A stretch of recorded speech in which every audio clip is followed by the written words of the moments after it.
Hi viewers, welcome to my channel ராகுல் stories. நம்ம இன்றைக்கி இந்த வீடியோவில் எதை பற்றி பேச போகிறோம் அப்படின்னா, நம்ம நடிகர் சத்யராஜ் இருக்கார் இல்லையா. ஸோ அவர் பார்த்திங்க அப்படின்னா இப்போ ஒரு ஸ்பீச் ஒன்று கொடுத்துருக்காரு. அது ரொம்பவே வைரலாக போயிட்டுருக்கு. உங்களில் பல பேர் அந்த ஸ்பீச்சை பார்த்துருப்பீங்க, பல பேர் பார்த்துருக்க மாட்டீங்க. எஸ்பெஷலி அந்த ஸ்பீச்சில் யாருக்கு ஆதரவாக பேசியிருக்காரு அப்படின்னா திமுகவுக்கு ஆதரவாக பேசியிருக்காரு. ஸோ நம்ம நடிகர் சத்யராஜை பற்றி எல்லாருக்குமே தெரியும். கிட்டத்தட்ட ஒரு 50 வருஷம் ஆக போகுதுன்னு நினைக்கிறேன். இண்டஸ்ட்ரிக்கு 50 வருஷம் கிட்ட ஆக போகுது. ஒரு மிகப்பெரிய டேலண்டடான ஒரு ஆர்டிஸ்ட், ஒரு நல்ல மனுஷன். ஸோ பர்சனலாக எனக்கு சத்யராஜ் ரொம்ப பிடிக்கும். அந்த ஒரு சென்ஸ் ஆஃப் ஹியூமராக இருக்கட்டும், ஸோ எல்லாத்தையுமே லைட்டாக எடுத்துக்கக்கூடிய ஒரு சென்ஸ், ஒரு கேரக்டர் அவர். ஸோ அப்படியாப்பட்ட மனுஷன் இவ்வளோ ஒரு இம்மெச்சூர்டாக பேசியிருக்காரு அப்படிங்கும்போது எனக்கு ரொம்ப கஷ்டமாக இருந்துச்சு அப்படின்னு தான் சொல்லணும். ஆக்சுவலாக எதுக்கு இந்த மாதிரி அவர் பேசியிருக்கணும், ஏன் அப்படி பேசணும் அப்படிங்கிற மாதிரி தான் எனக்கு தோணுச்சு அந்த வீடியோ பார்க்கும்போது. ஆக்சுவலாக ஒரு மீட்டிங்கில் திமுகவுக்கு ஆதரவாக பேசுகிறேன் அப்படிங்கிற பேரில் என்ன சொல்லியிருக்காரு அப்படின்னா, அதாவது கொளத்தூர் தொகுதி மக்களை பார்த்துட்டு அழுக ஆரம்பிச்சிருக்காரு. இதை பார்க்கும்போதே தெரியுது, அப்பட்டமாக தெரியுது, அது முழுக்க முழுக்க நடிப்பு அப்படிங்கிற மாதிரி தோணுச்சு. ஸோ அழுகிறதா இருக்கட்டும், இந்த மாதிரி நீங்கள் இந்த மாதிரி பண்ணுவீங்க அப்படின்னு சொல்லிட்டு எதிர்பார்க்கல, ஸ்டாலின் சாரை தோக்கடிச்சிட்டிங்க அப்படின்னு சொல்லிட்டு, ஓகே இது நாங்கள் இது பண்ணிக்கிறோம் அப்படிங்கிற மாதிரியெல்லாம் அவர் பேசிட்டு இன்னும் சொல்லியிருக்காரு. என்னென்னா, ஓகே ஒரு கருத்து வேறுபாடு அப்படிங்கிற விஷயம் பார்த்திங்கன்னா எல்லாத்துலேயுமே இருக்கும். அப்பா அம்மா கிட்டேயும் இருக்கும், ஹஸ்பண்ட் அண்ட் ஒய்ஃப் கிட்டே இருக்கும், அப்பா பையன்கிட்ட இருக்கும், பொண்ணு அப்பா கிட்டே இருக்கும். ஸோ இந்த மாதிரி எல்லாருக்கிட்டையுமே பார்த்திங்கன்னா கருத்து வேறுபாடு அப்படிங்கிறது இருக்கும். ஸோ அந்த மாதிரி இந்த 5 வருஷம் ஆட்சியிலும் பார்த்திங்கன்னா நிறைய நிறைகள் குறைகள்லாம் இருக்கும். இருந்தாலும் ஸோ இதை தீர்க்குறங்கிற பேரில் யார்கிட்ட பவர் கொடுக்கணும் அப்படிங்கிறது ஒன்று இருக்குல்ல, யாரை தேர்ந்தெடுத்து யாரை முதல்வரை உட்கார வைக்கணும் அப்படிங்கிறது இருக்குல்ல. ஸோ அந்த விஷயத்தில் தமிழ்நாட்டு மக்கள் தப்பு பண்ணிட்டாங்க அப்படிங்கிற மாதிரி பேசியிருக்காரு. ஸோ கவர்ச்சியை வச்சு மட்டும் கவர்ச்சி வச்சு மட்டுமே ஜெயிச்சிட்டாங்க இப்போ இருக்கக்கூடிய கரண்ட் கவர்மெண்ட்டை ஃபார்ம் பண்ணவங்க அப்படின்னு சொல்லி டைரெக்டாக நம்ம சிஎம் விஜய் தான் பேசுகிறாங்க, நம்ம சத்யராஜ். ஸோ இதை தான் ஆல்ரெடி ஒரு ஸ்பீச்சில் நம்ம ஸ்டாலின் சாருமே பேசியிருப்பார். சினிமா கவர்ச்சி வச்சுக்கிட்டு ஆட்சியை பிடிச்சிட்டாங்க அப்படிங்கிற மாதிரி பேசியிருப்பார். பட் இவர் பேசுகிறதுக்கு நிறைய வித்தியாசங்கள் இருக்குது. அவர் பேசுகிறதுக்கும் இவர் பேசுகிறதுக்கும் நிறைய வித்தியாசங்கள் இருக்குது. ஸோ இப்போ கரண்ட்டாக அவருமே நடிச்சிட்ருக்காரு. நம்ம சத்யராஜுமே பார்த்திங்கன்னா ஒரு மிகப்பெரிய ஆர்டிஸ்ட், ஒரு மிகப்பெரிய ஒரு லெஜண்ட். ஸோ அவருமே நிறைய படங்கள் நடிச்சிக்கிட்டு இருக்காரு. அப்படி இருக்க அதே சேம் ஃபீல்டு, ஒரே ஃபீல்டில் இருக்கக்கூடிய இன்னொரு நபர், இப்போது நம்ம விஜய் சிஎம் ஆகிட்டார். ஆல்ரெடி ஒரே ஃபீல்டில் இருந்த ஒரு ஆர்டிஸ்ட்டை பற்றி, ஒரு மிகப்பெரிய ஒரு ஸ்டாரை பற்றி தம்பி விஜய்ன்னு தான் அவர் அட்ரஸ் பண்ணுறாரு எல்லா இடத்துலையுமே. பட் இருந்தாலுமே எனக்கு என்ன தோணுச்சு அப்படின்னா, முழுக்க என்ன சொல்கிறாரு அப்படின்னா, நான் இப்போ ஓப்பனாக சொல்கிறேன், பொதுவாக நான் எல்லாத்துலேயும் நான் எனக்குன்னு ஒரு கொள்கை வச்சுருக்கேன், ஒரு கோட்பாட்டோடு இருக்கிறவன். நான் எந்த கட்சியை சார்ந்து நான் பேச மாட்டேன். ஸோ எந்த கட்சி நல்லது செஞ்சாலும், நல்ல திட்டங்களை கொண்டு வந்தால் நான் அதை ஆதரிப்பேன், வரவேற்று வாழ்த்து சொல்வேன். ஸோ அந்த மாதிரி ஸ்டாலினோட அவருடைய பிறந்த நாளுக்கும் சரி, ஐயா கலைஞர் இருக்கும்போதும் சரி, அவருடைய பிறந்த நாளையும் சரி, நிறைய நல்ல திட்டங்கள்லாம் பண்ணும்போது என்னை கூப்பிடும்போது நான் போயிட்டு அதை ஸ்டார்ட் பண்ணி வைப்பேன். எனக்கு அந்த மாதிரி தான் எனக்கு பழக்கம். அதுவுமே சொல்லிவிடுவாங்க. ஸோ இது அரசியல் சம்மந்தப்பட்டது கிடையாது, நீங்கள் வரலாம் அப்படிங்கிற மாதிரி சொல்லுவாங்க. எனக்கு அழைப்பு வரும், நான் அப்படி போய் பண்ணுவேன் அப்படின்னு சொல்லியிருக்காரு. ஆக்சுவலாக என்னென்னா, அப்படி சொல்லி முடிச்சுட்டு என்ன சொல்லியிருக்காரு அப்படின்னா, மக்களை பார்த்து இந்த மாதிரி ஒன்று சொல்கிறாரு. அதாவது இந்த மாதிரி நீங்கள் பண்ணுவீங்க அப்படின்னு சொல்லி எதிர்பார்க்கல, இந்த மாதிரி ஒரு விஷயம் நீங்கள் பண்ணிட்டீங்க. பட் ஓகே, இது உங்களுக்கு நல்லதில்லை, நீங்கள் பட்டு தான் திருந்துவீங்க அப்படிங்கிற மாதிரியும் மக்களை பார்த்து பேசுகிறதா இருக்கட்டும். எஸ்பெஷலி கொளத்தூர் தொகுதி மக்களை மென்ஷன் பண்ணி பேசியிருக்கிறாரு. சூரியன் மறுபடியும் உதயமாகும். ஸோ கண்டிப்பாக டிஎம்கே மறுபடியும் ஆட்சி பிடிக்கும். முத்துவேல் கருணாநிதி ஸ்டாலின் தான் இப்போ இருக்கக்கூடிய கவர்மெண்ட் வந்த கவர்மெண்ட் செஞ்சு வச்சுட்டு போகிற தப்புகள்லேருந்து அந்த கவர்மெண்ட் தான் காப்பாற்றவங்கள. ஸோ அவர் தான் பார்த்திங்கன்னா மறுபடியும் சரி பண்ணுவார். ஸோ எவ்வளோ திராவிட மாடல் ஆட்சி அப்படிங்கிறது எவ்வளோ பெரிய நல்ல திட்டங்கள்லாம் கொண்டு வந்துச்சு. ஸோ நான் இப்போ இருக்கக்கூடிய கவர்மெண்ட்டுக்கு நான் ஒரே ஒரு விஷயம் மட்டும் சொல்லிக்கிறேன். நீங்கள் ஒன்றும் செய்ய வேணாம், உங்களுக்கு நல்ல பேர் வேணும் அப்படின்னா திராவிட மாடல் ஆட்சி இருக்கு இல்லையா. ஸோ நம்ம ஸ்டாலின் சார் அவருடைய ஆட்சியில் வந்து நிறைய நல்ல திட்டங்கள்லாம் கொண்டு வந்தார் இல்லையா? ஸோ அந்த நல்ல திட்டங்களுடைய பேர்களை மட்டும் மாற்றி உங்களுடைய லேபிளை ஒட்டிட்டு அதை வந்து நீங்கள் அப்படியே தொடர்ந்து பண்ணுங்கள், உங்களுக்கு நல்ல பேர் கிடைக்கும் அப்படிங்கிற மாதிரியும் சொல்லியிருக்காரு. ஸோ அது மட்டும் இல்லை, கண்டிப்பாக வந்து மறுபடியும் வந்து திமுக வந்து ஆட்சிக்கு வரும் அப்படின்னும் சொல்லியிருக்காரு.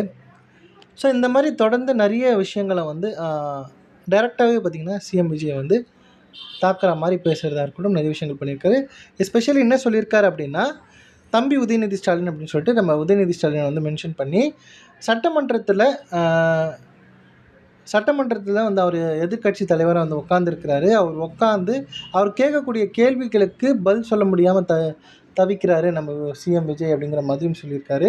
ஸோ 2 பேருமே வந்து சினிமா இண்டஸ்ட்ரியில் இருக்கும்போது 2 பேரும் ஃப்ரெண்ட்ஸ் தானே, 2 பேரும் ஒன்றா தானே இருக்கிறீங்க. அதுமாதிரி கிண்டல் என்ன சொல்லியிருக்காரு அப்படின்னா, ஏன் விஜய் நீங்கள் வந்து கால் பண்ணி உதயநிதி ஸ்டாலின் கிட்ட நீங்கள் இன்றைக்கி என்ன கேள்வி கேட்க போகிறீங்க, நான் அதுக்கு என்ன பதில் சொல்கிறேன் அப்படின்னு சொல்லிட்டு ரெடி பண்ணிக்க கூடாதா, நீங்கள் வந்து அதுக்கு முன்னாடியே தயாராகிட்டு வரக்கூடாதா அப்படிங்கிற மாதிரிலாம் வந்து பேசியிருக்கிறாரு நம்ம சத்யராஜ்.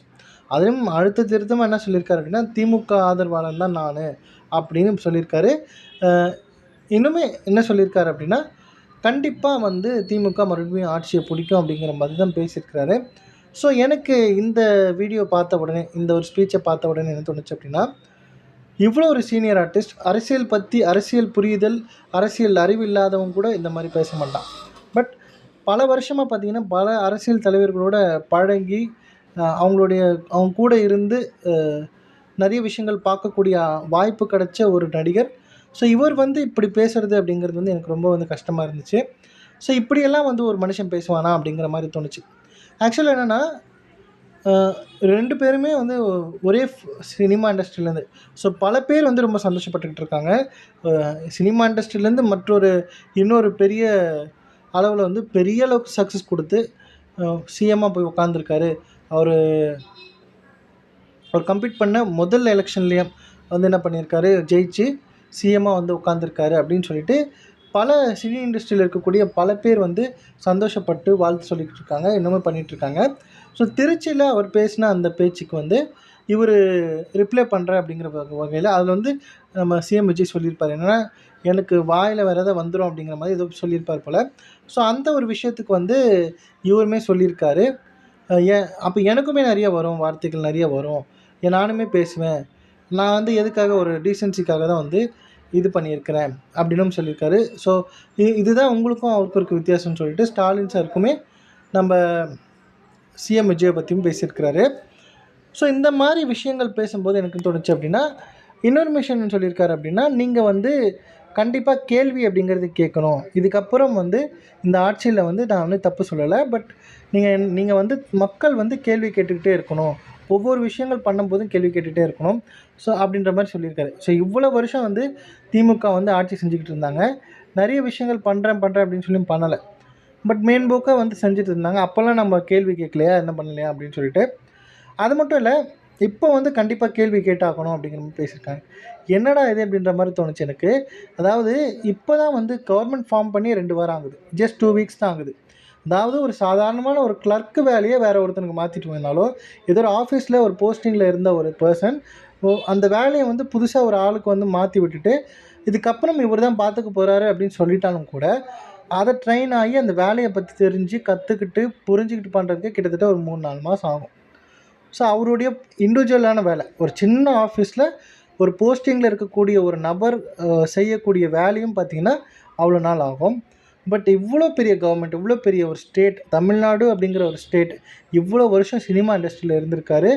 தனியாக வந்து அவருக்குன்னு கஷ்டப்பட்டு அவருக்கு ஒரு பேரை வந்து சம்பாதிச்சு ஒரு மிகப்பெரிய ஸ்டார் அப்படிங்கிற அந்த ரேஞ்சுக்கு வந்து பெரிய லெவலில் சக்ஸஸ் கொடுத்து அவருக்குன்னு ஒரு ஃபேன் பேஸை வந்து க்ரியேட் பண்ணி இதெல்லாம் முடிச்சுட்டு கரியரில் பீக்கில் இருக்கும் போதே, அதாவது படம்லாம் ட்ராப் ஆகி படம்லாம் வந்து சரியாக போகாமல் கரியரை வந்து அவருடைய கீழே விழுந்தெல்லாம் வந்து அவர் வந்து அரசியலுக்கு வரேன் அப்படின்னு சொல்லலை. ஸோ இவ்வளோ செஞ்ச மக்களுக்காக நான் ஏதாவது செய்யணும் அப்படின்னு சொல்லி ஆசைப்பட்டு என்ன பண்ணியிருக்காரு அப்படின்னா, அவருடைய கரியரோட உச்சம், அதாவது கரியரோட பீக்கில் இருக்கும்போதே பார்த்திங்கன்னா சினிமாவே வேண்டாம் அப்படின்னு சொல்லி ஒதுக்கிட்டு முழுக்க அரசியல்வாதியாக வந்து களத்தில் இறங்கி ஜெயிச்சு இன்றைக்கி சிஎம்மாக உட்காந்துருக்காரு நம்ம சிஎம் ஜோசப் விஜய். ஸோ அப்படி இருக்கும்போது எவ்வளோ நேர்மையாக ₹1 செலவு பண்ணியிருப்பாரா? சொல்லுங்கள். ₹1 அதாவது எலெக்ஷனுக்கு திமுக எவ்வளோ செலவு பண்ணுச்சு அப்படின்னு சொல்லிட்டு நம்ம ஆதவ அர்ஜுனா வந்து பேசியிருக்கிறார். இப்போ நீங்கள் பாருங்கள், அந்த வீடியோவே இருக்குது. ஆதவ அர்ஜுனா கொளத்தூர் தொகுதியில் மட்டும் எவ்வளோ செலவு பண்ணியிருக்காரு அப்படின்னு சொல்லிட்டு தெரியும். அப்படி இருக்கிற போது இவ்வளோ ஒரு மிகப்பெரிய சீனியர் ஆர்டிஸ்ட், ஒரு மிகப்பெரிய சீனியர் ஆனாலும், ஸோ அவருக்கு பர்சனலாக வந்து திமுக பிடிக்கட்டும் பிடிக்காமல் இருக்கட்டும், அதெல்லாம் நம்ம வந்து சொல்ல வேண்டாம். பர்சனலாக திமுகவில் இருக்கக்கூடிய ஆட்கள் எல்லாருமே வந்து அவருடைய நலம் விரும்புகிறவர்களாகவே இருக்கட்டும். பட் இருந்தாலும் பப்ளிக்காக நம்ம பேசும்போது, ஒரு பப்ளிக்காக ஒரு ஒப்பீனியன் எடுத்து வைக்கும்போதும் ஜென்யூனாக இருக்கணும் அவருடைய கருத்து அப்படிங்கிறது என்னோடய பர்சனல் ஒப்பீனியன். ஸோ முழுக்க பார்த்திங்க அப்படின்னா திமுகவுக்கு ஒரு போஸ்டிங் இல்லாத ஒரு அமைச்சர் மாதிரி பேசியிருக்காரு. திமுகவுக்கு முழுக்க ஆதரவு தரேன் அப்படிங்கிற பேரில் அவருடைய பேரை அவரே கெடுத்துக்கிட்டாரோ அப்படிங்கிற மாதிரி எனக்கு தோணுச்சு. ஸோ இந்த மாதிரி ஒரு டாக்டிக்ஸை பயன்படுத்துகிறாங்களோ திமுக அப்படிங்கிற மாதிரி தோணுச்சு. அதுவுமே இல்லை, என்ன சொல்லியிருக்காரு அப்படின்னா, சட்டமன்றத்தில் உதயநிதி ஸ்டாலின் அவர்கள் வந்து கேட்குற கேள்விகளுக்கு பதில் சொல்ல முடியாமல் விஜய் என்ன பண்ணுறாரு அப்படின்னா, வெளியே வந்து ட்விட்டரில் வந்து பதில் சொல்லிகிட்டு இருக்காராம். ஸோ இதெல்லாம் கேட்கும்போது எனக்கு எப்படி தோணுச்சு அப்படின்னா, ஏதோ ஒரு பெரிய புத்திசாலி வந்து தன்னுடைய மூளையை தானே கழட்டி தனியாக வச்சுட்டு, ஏன் நீங்கள் பேசுங்க நான் கேட்டுக்கிறேன் அப்படின்னு சொல்கிற மாதிரி இருந்துச்சு. ஸோ அந்த மாதிரி இருக்குது பேசுகிறது பார்க்கும்போது. ஸோ முழுக்க பார்த்திங்கன்னா திமுகவோட கையால் மாதிரியே அவர் பேசுகிறாரு. ஸோ பார்ப்போம், என்னடா இது ஒரு 2 வாரம் தான்டா அது ஒரு லேர்னிங் ப்ராசஸ் அப்படிங்கிற ஒரு விஷயம் இருக்கும். எந்த ஒரு வேலையாக இருக்கட்டும், லேர்னிங் அப்படிங்கிற ஒரு விஷயம் இருக்கும். ஸோ டீ கடையில் டீ கிளாஸ் கழுவுறதுக்குமே கூட ஒரு 10 டேஸ் ஆகும் அந்த ட்ரெயின் ஆகுறதுக்கு, ப்ராக்டிஸ் ஆகுறதுக்கு. அப்படி இருக்கும்போது இவ்வளோ பெரிய கவர்மெண்ட், இவ்வளோ மக்கள் தொகை, ஒரு 8 கோடி பேரை வந்து அவர் வந்து தனியாக கண்ட்ரோல் பண்ணணும். எவ்வளோ விஷயங்கள், எவ்வளோ டிபார்ட்மெண்ட்ஸ் இருக்குது. ஸோ இதெல்லாம் தெரிஞ்சுக்கிட்டு சீர் பண்ணணும். இதுக்கு முன்னாடி கவர்மெண்ட் என்ன பண்ணியிருக்காங்க, கிட்டத்தட்ட 10 லட்சம் கோடி கடன் சொல்கிறாங்க.